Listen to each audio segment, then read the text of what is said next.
Good day, Kamaster! Welcome back our Battery Master TV YouTube channel. Narito na naman ang inyong lingkod upang magbahagi ng panibagong video.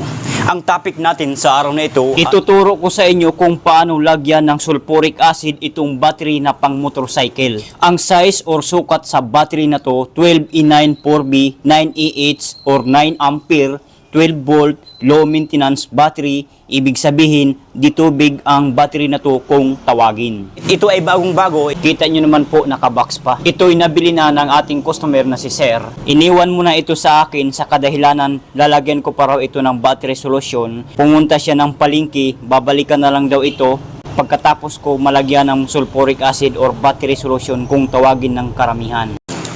Pagbukas natin, Bubungad agad ang tornilyo. ayan. May hose pa siyang kasama. Ayan. Freebies ni Motolite.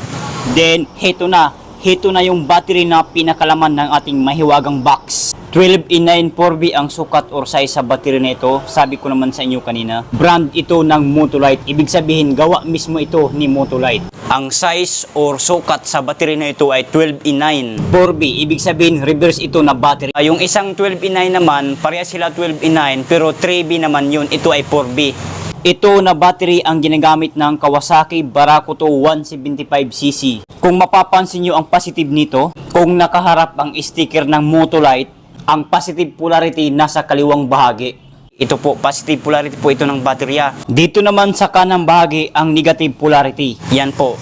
Huwag kang malito, lagi mo tatandaan kapag bibili ka ng battery na pang Kawasaki Barakuto 175cc, 12E9 4B ang sasabihin mo sa store na pagbibilhan mo, okay? Dami kong sinasabi, lagyan na natin to ng battery solution. Ito ang itsura ng battery solution. Dahil bagong-bago ang battery, wala pa siyang kalaman-laman. Battery solution talaga ang nilalagay dyan, okay? Halika na, umpisahan na natin. Let's do this! Sa pagbukas naman itong anim na takip niya na kulay dilaw, Kayo ang bahala kung ano ang gusto nyong gamitin sa pagbubukas dyan. ako ang aking gagamitin ay itong tinatawag na flat screw. Ito po ang itsura ng flat screw. Ayan, malapad yung kanyang dulo. Bubuksan na natin to. Ayan. Pwede rin naman kayo gumamit ng plies.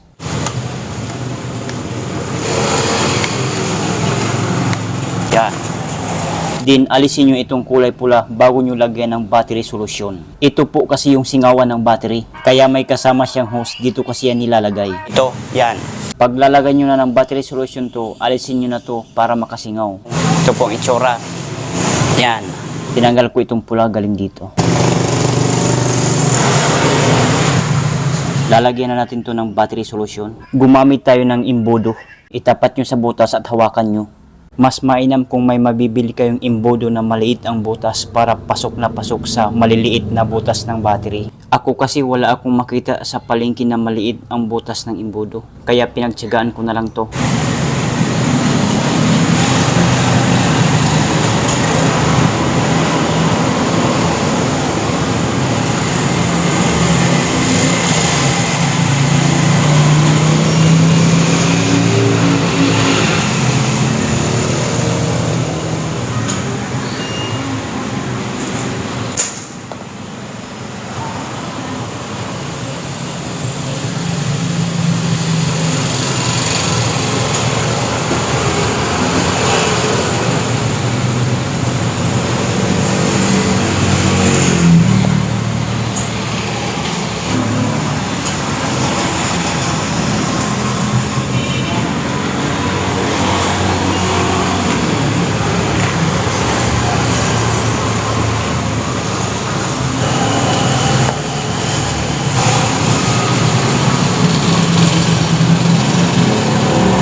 Ang paglalagay ng battery solution dito sa battery na to, dahan-dahan lang, alumanay lamang, huwag madaliin para hindi matapon.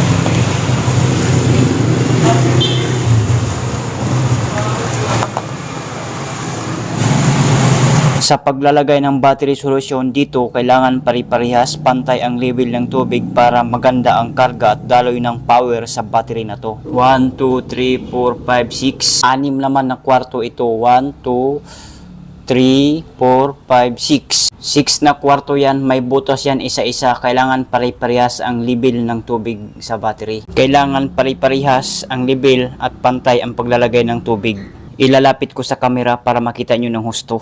Ganyan ang paglalagay ng battery solution sa battery. Kailangan pare-parehas at pantay. Ikutin ko para makita mo ang upper level and lower level ng tubig sa battery. Kailangan hanggang dito lang ang tubig sa may guhit, upper level. Huwag mo nang pupunuin ng husto. Mag-grounded ang battery kapag pinupuno ng husto ng tubig. Proven and tested ko na yan based on my experience. Hindi lang yan, sa sobrang puno ng paglalagay mo ng tubig, matatapon yan, mapunta sa bakal ng motor mo, kakalawangin. Kung umaandar naman ang makina ng motor, kumukulo ang tubig ng battery at matatapon sa motor mo, kakalawangin motor mo. Magtaka na lang kayo, may tumatagas sa ibabaw ng battery ninyo. May customer kasi ako, dinala battery niya, pinakita sa akin, ganito din di tubig. Sabi niya, sir, bakit ganito? Parang may tumatagas na tubig sa ibabaw ng battery ko. Tiningnan ko, sobra lang pala ang paglagay ng tubig, halos puno na.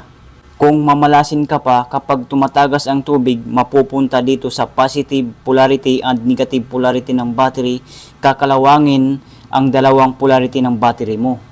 Kaya pansinin nyo yung iba dyan, sa tuwing magpapalit sila ng battery, tingnan mo yung dalawang polarity ng battery nila, kinakalawang na. Pasintabi po sa tatamaan ng sasabihin ko. Ang iba kasi dyan walang pakialam. Pagkatapos nilang lagyan ng battery solution or distilled water ang battery nila, ayos na, okay na. Pero hindi nila alam na may proper level ang paglalagay ng tubig sa battery mo. Pagka bumaba naman ang tubig, nasa lower level na, wala na sa ayos ang level ng tubig, bantuan nyo na ng distilled water. Huwag mo lang hintay na matuyuan ang battery kasi dyan mag-umpisa magluluko ang battery, humihina ang karga at hindi magtatagal masisira na battery mo.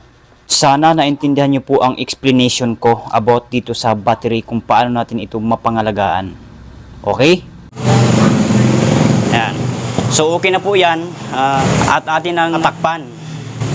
Pagkatapos nyong takpan ito, kumuha kayo ng basahan at pupunasan nyo yung ibabaw ng mga takip dahil may kunting tilapon.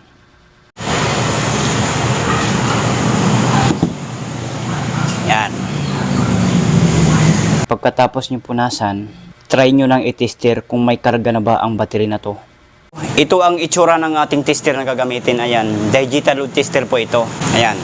May tinatawag siya na Alligator clip ng digital load tester. May kulay itim siya at may kulay pula naman. pag may makikita kayo na ganito, plus sign, ibig sabihin, positive polarity ito ng baterya. Dito naman sa kabila, pag minus sign, Ibig sabihin negative polarity ng battery. so mag-una tayo dito sa positive polarity na siyang baterya. Yan. Dito naman sa kabila sa negative polarity ng battery na to. Yan. So makikita na natin ang kanyang voltahe. As you can see Kamaster, kung makita nyo, ang reading sa voltahe ng battery na ito ay 12.2 volts. So yan po ang voltahe sa battery na to. So nagkakarga na kaagad siya, kalalagay lang natin ng battery solution. Okay? So tatanggalin na natin yan. Ready na itong pipick up ni Sir mamaya. So yun lang, I hope na nakatulong sa inyo ang video na to. Kung nakatulong ang ating video, please give me a thumbs up. Share nyo na rin sa mga friends, kakilala kung sa tingin nyo na matutulungan ang ating video. At huwag kalimutan i-click ang subscribe button. Click nyo na rin ang notification bell para ma-notify kayo kapag may new videos akong ina-upload. Bye!